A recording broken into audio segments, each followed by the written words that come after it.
Ikena ry'amakara riguma ryisubiriza nimwe mu ngaruka ziva kwigurirana ry'abantu.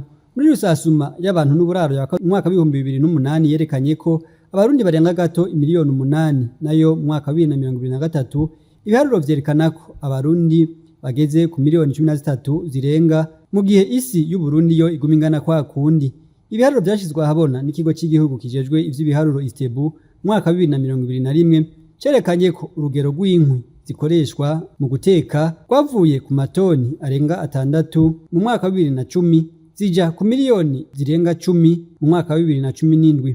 Ni kuvuga hafi ibice 57 n'igice kimwe kwijana.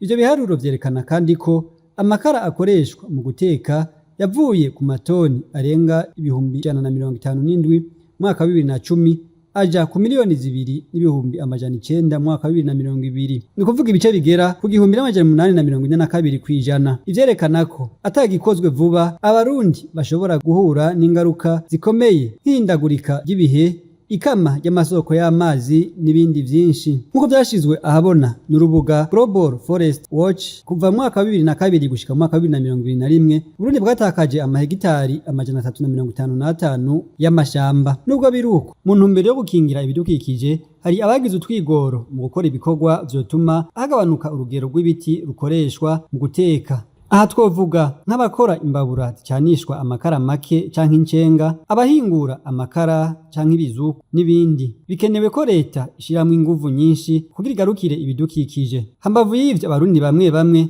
baratanguye guteka bakoresheje gaze, ariko bamwe mu bayikoresha bavuga ko yazimvye cane, kuko ikiro cavuye ku 4,500 kija ku 9,000, kandi nayo ari imwe mu vyofasha kugira hakingirwe ibidukikije. Bagasaba leta kugira icikoze kugira ibiciro ntibigume biduga, kandi nayo yasahiriza mu gukingira ibidukikije. Nkuko byashikirijwe n'umuhinga akaba n'umwigisha muri za kaminuza Frederic Bangirinama, abarundi tugumye ku murindi turiko wo guca ibiti n'amashamba igihugu gifise agera ku mahegitari 17,625 arashobora kuzimangana yose nko mu kiringo c'imyaka 33 iri imbere.